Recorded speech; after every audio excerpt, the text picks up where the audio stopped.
औज़ुबिल्लाहि मिनश्शैतानिर्रजीम बिस्मिल्लाहिर्रहमानिर्रहीम। व्यूअर्स, आज हम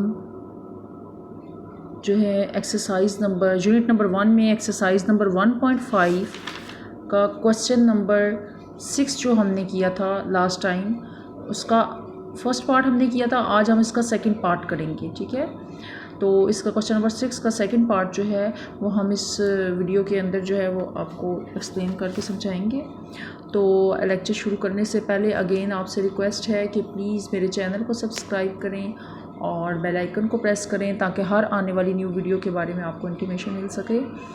और इसके अलावा अभी तक जितनी भी एक्सरसाइजेज़ हुई हैं उसके बारे में प्लीज़ आप कमेंट्स करके मुझे बताएं कि आपको उन एक्सरसाइजेज़ की समझ सही आई है, कोई प्रॉब्लम तो नहीं है आपको, और मतलब आपको वे ऑफ टीचिंग पसंद आ रहा है, ताकि मुझे इससे जो है मोटिवेशन होगी। सबसे पहली बात तो ये, और दूसरा ये है कि मैं अपने स्टाइल को चेंज भी कर सकती हूँ, इसमें इम्प्रूवमेंट ला सकती हूँ, सिर्फ आप लोगों की डिमांड के ऊपर ना, जैसी आप लोगों की रिक्वायरमेंट हो। तो वैसे तो मैंने इसमें काफ़ी जो है वो रिसर्च करके ये वर्क किया है और काफ़ी मेरा टीचिंग एक्सपीरियंस है, और मतलब बहुत वीक तरीन भी स्टूडेंट्स जो मतलब जिनको मैं टीच करती रही हूँ उनका भी रिज़ल्ट जो है वो 90+ से आता रहा है। जो उनकी बात कर रही हूँ जो बहुत वीक स्टूडेंट थे, तो उनका 90+ में हमेशा रिज़ल्ट आया है। और जो डेफिनेटली थोड़े नॉर्मल स्टूडेंट होते हैं उनकी तो फिर ज़ाहिर है फुल मार्क्स जो है वो गेन करते हैं, हमेशा से करते आ रहे हैं, और मेरे रिज़ल्ट में कभी भी कोई स्टूडेंट फेल नहीं हुआ अल्हम्दुलिल्लाह। और जो गेस होता है मतलब इम्पॉर्टेंट क्वेश्चंस का, वो भी मेरा 100% परफेक्ट होता है। वो इंशाल्लाह ताला मैं इस चैप्टर के एंड पे नेक्स्ट एक्सरसाइज चूँकि वो इम्पॉर्टेंट है, ग्रामर रूल और जो है मेथड इन्वर्जन जो हमने करना है, इन्वर्जन मेथड जो हमने अभी लास्ट में 2 टॉपिक्स शेयर आपसे मैं करूँगी, आपको उसके बारे में जो है वो सब डिटेल्स बताऊँगी इंशाल्लाह।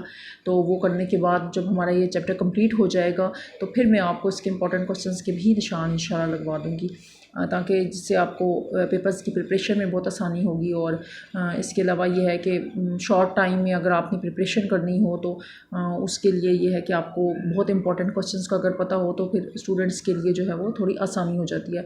लेकिन प्रॉपर वे तो यही है कि आप बुक की हर चीज़ को स्टडी करें थॉरली, और थ्रू आउट द ईयर आप उसको 1 बाय 1 जो है हर चीज़ को जो है वो अंडरस्टैंड करें। देखें, एक प्रॉपर तरीके से पढ़ना एक अलग बात है, और सिर्फ पेपर्स को क्लियर कर देना एक अलग टास्क होता है। लेकिन जो स्टूडेंट्स सिर्फ पेपर को क्लियर करना चाहते हैं उनके लिए भी ऑप्शंस मौजूद होती हैं, और मैं उनको भी प्रिपरेशन अच्छे तरीके से जो है वो करवाती हूँ।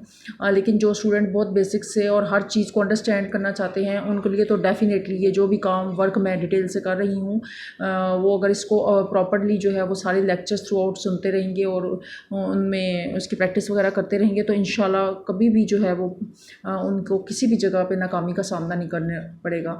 और ये भी आपकी जो है वो बेसिक्स से जो है वो आपको मैं लेकर चल रही हूँ।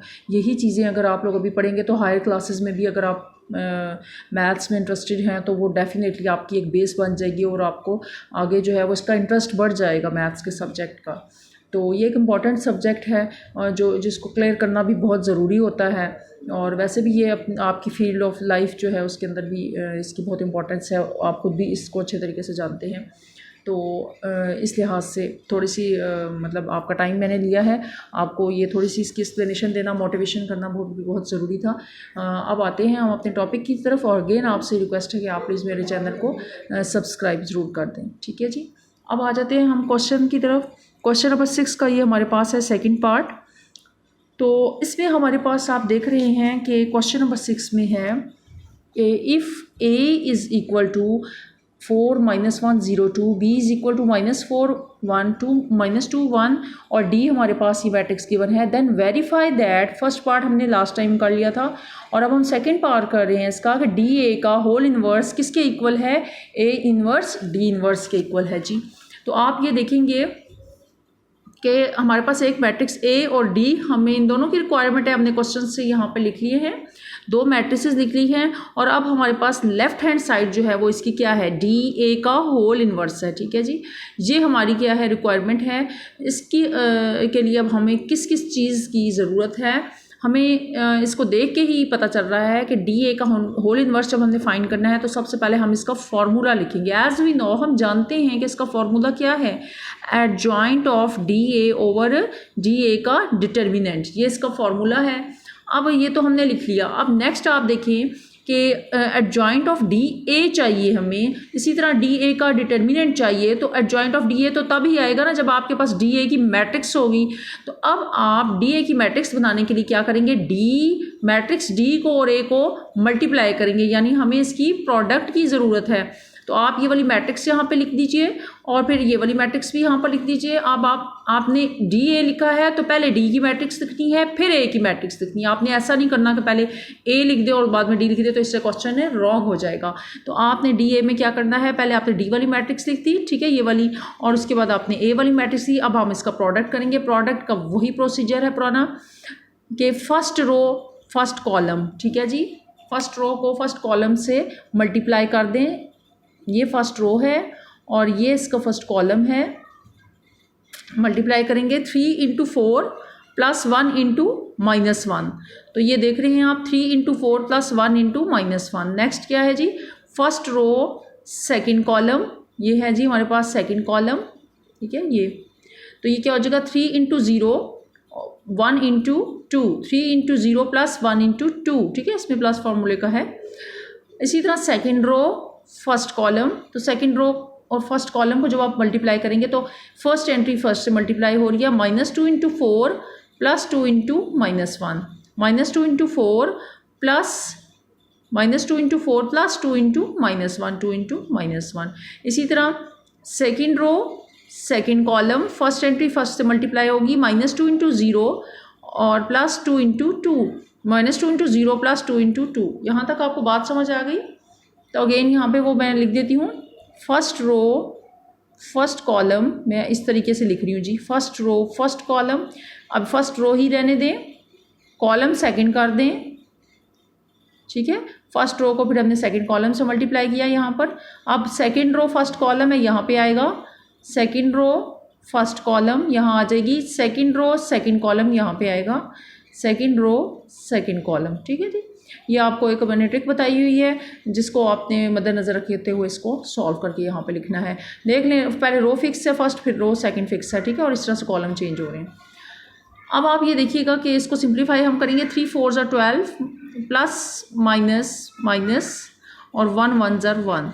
इसी तरह 3 0 0 plus 2 1 2, 2 4 8 plus minus minus plus minus minus 2 1 2, -2 को 0 से मल्टीप्लाई करें, 0 आ जाएगा, प्लस 2 2 4, सिंप्लीफाई करें 12 -1 11, 0 प्लस 2 2, -8 -2 -10 और 4 एज इट इज़ आ जाएगा। ये भी हमने सिर्फ क्या फाइंड आउट किया है, डी ए फाइंड किया है जी।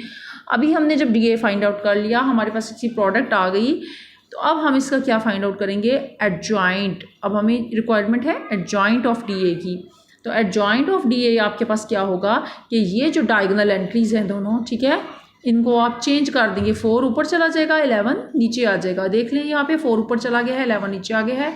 डायगोनल एंट्रीज़ की आपने प्लेस चेंज कर दी है, और ये जो डायगोनल एंट्रीज़ हैं इनके साइन चेंज कर दें।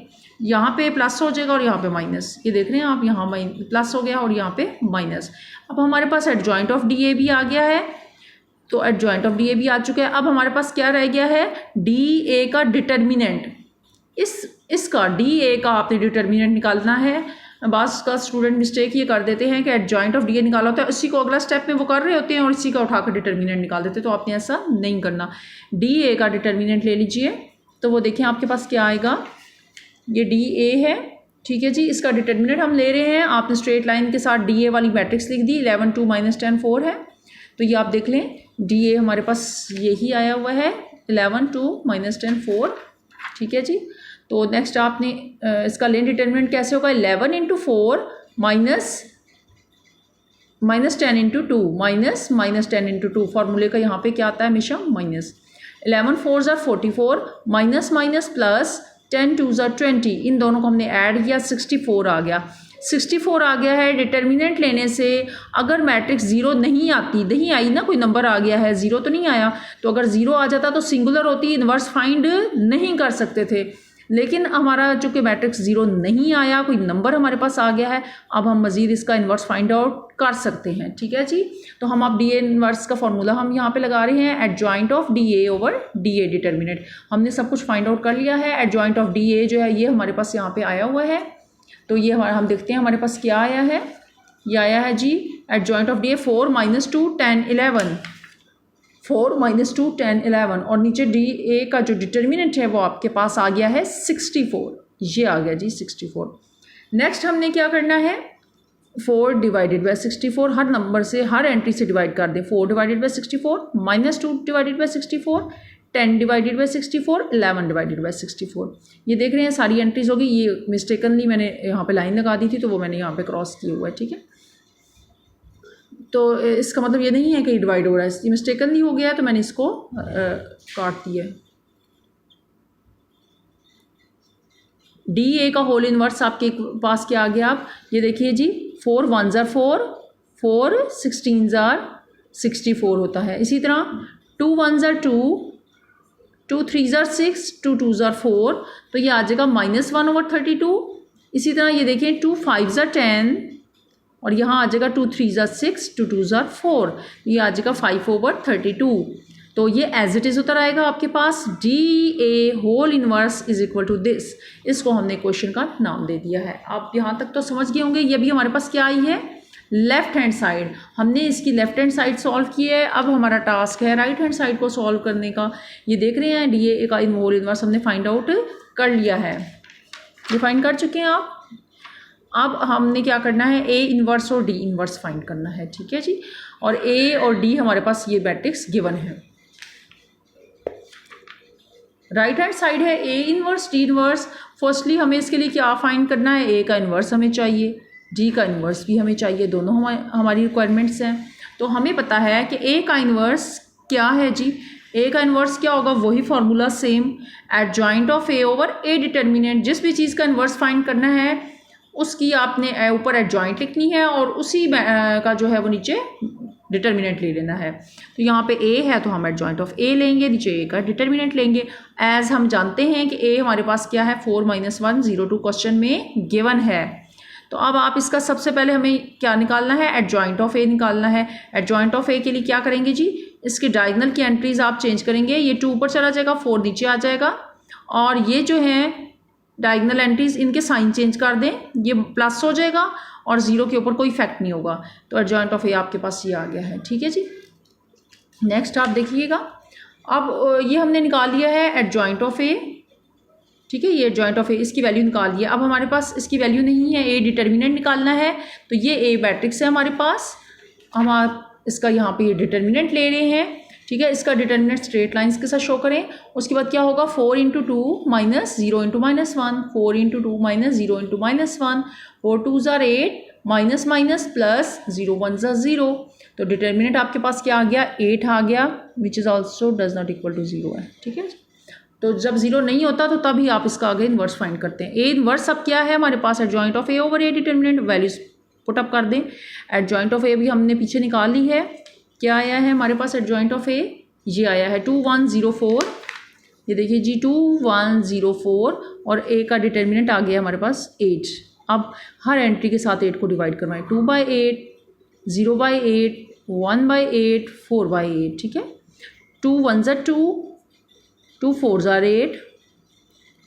अच्छा जी, 1/8 एज इट इज़, 0 हो जाएगा, कोई भी एंट्री 0 से डिवाइड होगी तो 0 हो जाएगी। 4 1s are 4, 4 2s are 8, तो ये 1/2 आ जाएगा आपके पास। ठीक है, अब हमारे पास सिर्फ क्या आ गया, ए इन्वर्स आ गया है। अब हमारा क्या टास्क है, वी फाइंड नाउ, अब हम क्या फाइंड करेंगे जनाब, अब हम डी इन्वर्स को फाइंड आउट करेंगे। ठीक है, डी इन्वर्स, आप देखिएगा डी मैट्रिक्स हमारे पास क्वेश्चन में ये गिवन है, हमने इसका इन्वर्स फाइंड आउट करना है। डी इन्वर्स क्या, adjoint of D over T determinant, वही चीज़ है। ठीक है, मैंने आपको बताया यहाँ पे जो भी चीज़ हो जिसका इन्वर्स फाइंड आउट करना हो तो आपने उसका एडजॉइंट भी ले लेना है और उसका डिटर्मिनेंट ले लेना है। ठीक है, डी हमारे पास ये गिवन है, एडजॉइंट ऑफ डी निकाल लीजिए। इसके जो है वो चेंज कर दें, इसकी जो है प्लेस चेंज कर दें, 2 ऊपर और 3 नीचे, और इसका क्या कर देंगे, साइन चेंज कर देंगे, यहाँ 2 आ जाएगा और यहाँ पे -1 हो जाएगा। तो एडजॉइंट ऑफ डी आ गया। उसके बाद आपने क्या करना है, डी का डिटर्मिनेंट हमें चाहिए, तो डी हमारे पास ये है, तो डी का डिटर्मिनेंट क्या हो जाएगा आपके पास, स्ट्रेट लाइन के साथ आप इसको शो करेंगे। ठीक है जी, डी का डिटर्मिनेंट आपने लिख लिया 3 × 2 - 1 × -2, 3 × 2 - 1 × -2। ठीक है, 1 को -2 से मल्टीप्लाई करवा दे या -2 को 1 से करवा दे, बात एक ही है। 3 × 2 = 6 -, प्लस 2 × 1 = 2, 6 + 2 क्या आ जाएगा आपके पास 8। ठीक है जी, अभी हमारे पास एडजॉइंट ऑफ डी भी आ चुका है, डी का डिटर्मिनेंट भी आ चुका है। अब हमने क्या करना है, इनकी वैल्यूज पुटअप करनी है। डी इनवर्स आ गया आपके पास, adjoint of D over D determinant, ये फॉर्मूला है, वैल्यूज पुटअप करें। एडजॉइंट ऑफ डी ये हमारे पास अभी पीछे आ गया है, 2 - 1 2 3, 2 - 1 2 3, और डी का डिटर्मिनेंट जो हमने फाइंड आउट किया है वो आपके पास क्या आ गया है 8। ठीक है, तो ये 8 जो है ये आप यहाँ पे पुट कर दें। आप देखिएगा एंट्रीज को डिवाइड कर दें सब के साथ, एंट्री को डिवाइड कर दें 8 के साथ, 2/8 -1/8 2/8 3/8, तो ये क्या हो जाएगा आपके पास, 2 × 1 = 2, 2 × 4 = 8 और -1/8, 2 × 1 = 2, 2 × 4 = 8, 1/4 और 3/8 एज इट इज़। ठीक है, नेक्स्ट देखिएगा।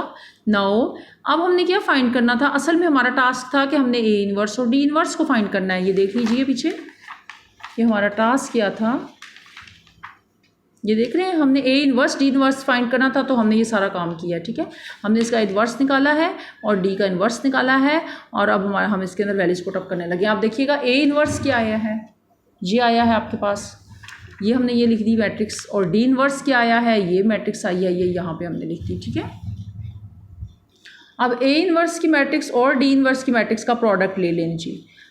प्रोडक्ट लेने का वही तरीका है जी, फर्स्ट रो और फर्स्ट कॉलम को मल्टीप्लाई कर रहे हैं जी। First row first column, first row first column, first entry को फर्स्ट से मल्टीप्लाई करते हैं और लास्ट एंट्री को लास्ट से। 1/4 × 1/4, 1/4 × 1/4 प्लस 0 × 1/4 प्लस 0 × 1/4। उसके बाद फर्स्ट ही रो है, लेकिन कॉलम कौन सा है, सेकंड है। क्या होगा, first row second column, first entry को फर्स्ट से करें, 1/4 × -1/8 प्लस सेकंड एंट्री को सेकंड से 0 × 3/8, 0 × 3/8। अब हमने क्या करना है, second row first column, second row first column, तो सेकंड रो फर्स्ट कॉलम में क्या होगा, 1/8 × 1/4, 1/8 × 1/4 प्लस 1/2 × 1/4 प्लस 1/2 × 1/4। ठीक है जी, इसी तरह सेकंड रो सेकंड कॉलम है, क्या होगा यहाँ पे, 1/8 × -1/8 प्लस 1/2 × 3/8। ठीक है जी, अब नेक्स्ट देखिएगा, सिंप्लीफाई करना है, 4 × 4 = 16, 1/16 प्लस 0 किसी भी नंबर से मल्टीप्लाई होगा तो सारी टर्म को 0 कर देगा, -1/4 8 = 32 प्लस 0 को इससे मल्टीप्लाई करवाएंगे तो 0 आ जाएगा, 1/8 4 = 32 प्लस 2 4 = 8, -8 8 = 64 प्लस 3/8 2 = 16। नेक्स्ट हमने इसका एलसीएम वगैरह लेके सॉल्व करना है। एक्सक्यूज मी, क्या आ जाएगा, 1/16, 1/16 है। नेक्स्ट देख रहे हैं आप, -1/32, -1/32, और यहाँ पे जो है ये एज इट इज़ अभी हमने उतार लिए हैं, क्योंकि हमने इसको नेक्स्ट में जाकर क्या करना है कि इसको हमने नेक्स्ट में जाकर इसका एलसीएम लेना है। ठीक है जी,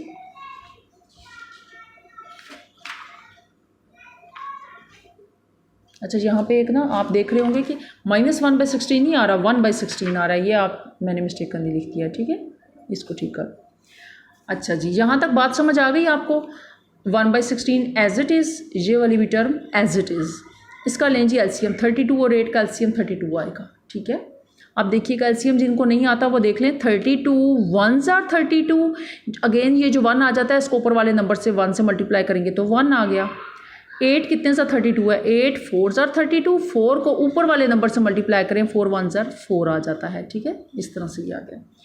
इसी तरह यहाँ भी आ जाए 16 और 64 का एलसीएम हमारे पास 64 आता है। एलसीएम आपको लेना आता है, और अगर नहीं आता तो ये शॉर्ट फॉर्म होती है, इस तरह भी आप इसको ले सकते हैं, ठीक है। यानी कि जहाँ पे 64 और 16 लिखें तो आपके पास इसका एलसीएम जो है वो 64 ही आएगा। 2 3 ज़ा 6, 2 2 ज़ा 4, 2 8 ज़ा 16, 2 1 ज़ा 2, 2 6 ज़ा 12, 2 4 ज़ा 8, 2 8 ज़ा 16, 4, 2 4 ज़ा 8, 2 2 ज़ा 4। यहाँ पे मैंने मिस्टेक कर दी, यहाँ पे ही कर देना चाहिए था, बहरहाल इससे कुछ नहीं होता, यहाँ पे भी कर दिया हमने। 2 2 ज़ा 4, 2 1 ज़ा 2, 2 1 ज़ा 2 2। अब देखिएगा यहाँ पे मैंने किया था ना 2 8 ज़ा 16, तो मुझे यहाँ पे 2 2 ज़ा 4 भी कर देना चाहिए था, यहीं पे वो सॉल्व हो जाता, लेकिन इसके ऊपर कोई फ़र्क नहीं पड़ा, मैं कर देती हूँ वैसे। 2 8 ज़ा 16, तो 2 2 ज़ा 4, फिर 2 4 ज़ा 8, 2 1 ज़ा 2, ठीक है। तो इसी तरह 2 2 ज़ा 4, और ये -1 आ रहा है, और 2 1 ज़ा 2, ठीक है जी। अब आप देखिए 2 2 ज़ा 4, 4 2 ज़ा 8, 8 2 ज़ा 16, 16 2 ज़ा 32, 32 2 ज़ा 64, इस तरह से एलसीएम 64 आता है। मैंने सिर्फ उन स्टूडेंट्स के लिए ये काम कर दिया है, या व्यूअर्स के लिए जिनको एलसीएम का पता ना हो कि कैसे लिया जाता है, ठीक है, इसी में ना वो बेचारे अटक जाए। तो अब ये देखिएगा कि 64 एलसीएम आ गया है आपके पास इन दोनों का, ये आ गया 64 कितने ज़ा 64 है, 64 1 ज़र 64, 1 को अगेन ऊपर वाले -1 से मल्टीप्लाई करेंगे तो 1 - 1 ज़र -1 आ जाएगा, ठीक है, प्लस 16 4 ज़र 64, वो जो 4 आ गया है आपके पास, उस 4 को ऊपर वाले 3 से मल्टीप्लाई करवाएं, 4 3 ज़र 12 आ जाएगा जी, ठीक है। फिर बता रही हूँ 16 4 ज़र 64, और वो जो 4 आता है उस 4 को ऊपर वाले नंबर से 4 3 ज़र 12 मल्टीप्लाई करते हैं तो ये आ जाता है, ठीक है जी। नेक्स्ट देखिएगा ऊपर वाले दोनों एज इट इज़, 4 + 1 5/32, 12 - 1 11/64। अब ये आ गया आपके पास A इनवर्स D इनवर्स आ गया जी। अब A इनवर्स D इनवर्स आपके पास है, आइए हम देखते हैं इसकी राइट हैंड साइड हमारे पास क्या आई थी। ये आपके पास आई थी जी राइट हैंड साइड 1/16 - 1/32, 1/16 - 1/32, 5/32, 11/64, 5/32, 11/64। यही हमारा टास्क था। From star and double star हमने क्वेश्चंस को नाम दोनों को दिए हुए थे, हैंस प्रूव हो गया है कि हमारी ये लेफ्ट हैंड साइड और राइट हैंड साइड आपस में इक्वल हो चुकी हैं। तो व्यूअर्स आई होप कि आपको ये क्वेश्चन भी समझ आया होगा बहुत अच्छे तरीके से। देखेंगे जो हम स्टेप बाय स्टेप आगे जा रहे हैं तो डेफिनेटली क्वेश्चन इंपॉर्टेंट हो जाते हैं। अब ये क्वेश्चन इस लिहाज से इंपॉर्टेंट है कि देखिए अभी हमने इसके अंदर क्या क्या चीज़ें पढ़ी हैं। हमने इसके अंदर डिटर्मिनेंट पढ़ा है, हमने इसके अंदर एडजॉइंट पढ़ा है, अच्छा जी, हमने इसके अंदर मल्टीप्लिकेशन, 3 चीज़ें हमने इसके अंदर जो है वो पढ़ ली हैं, ठीक है। तो उस एक क्वेश्चन में 3 चीज़ें यूज़ हो रही हैं तो डेफिनेटली वो क्वेश्चन इंपॉर्टेंट है ना, पीछे के तमाम क्वेश्चन हैं, तो इस लिहाज से ये क्वेश्चन जो हैं वो इम्पॉर्टेंट हैं लास्ट वाले, ठीक है जी। तो और ये बोर्ड के पॉइंट ऑफ व्यू से भी इम्पॉर्टेंट है, ठीक है। ये क्वेश्चन नंबर 6 जो है ये अभी जो मैंने आपको इसका ये वाला पार्ट करवाया है, ये क्वेश्चन दोनों जो हैं वो इम्पॉर्टेंट है अकॉर्डिंग टू बोर्ड, क्योंकि इस तरह के क्वेश्चन पेपर में आ जाते हैं, ठीक है जी।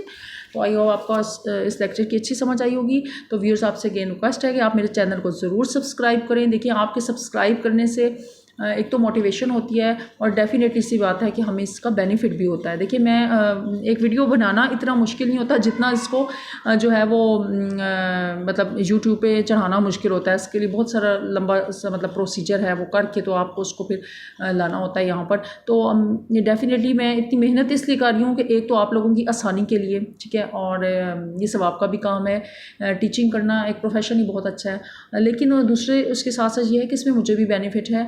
क्या बेनिफिट है कि आप लोगों के सब्सक्राइब करने से ज़ाहिर है मेरा चैनल जो है वो मोनेटाइज हो जाएगा इंशाल्लाह, तो उससे मुझे बेनिफिट होगा। तो ये तो एक मतलब ठीक है, बहुत से चैनल्स में आप सुन रहे होते हैं कि वो मतलब ये कह रहे होते हैं कि हमें इसका कोई बेनिफिट नहीं है, लेकिन आपका दिल करे तो आप कर दें। लेकिन मैं आपसे इसलिए बता रही हूँ कि सच जो है वो हकीकत जो है वो वाज़ेह है, ज़ाहिर है कि आप लोग व्यू करें मेरी जो है वीडियोस को, लेकिन सब्सक्राइब भी ज़रूर करें। तो आई होप कि आपको मेरी बात समझ आ गई होगी। तो thanks a lot again. Okay जी, अल्लाह हाफिज़।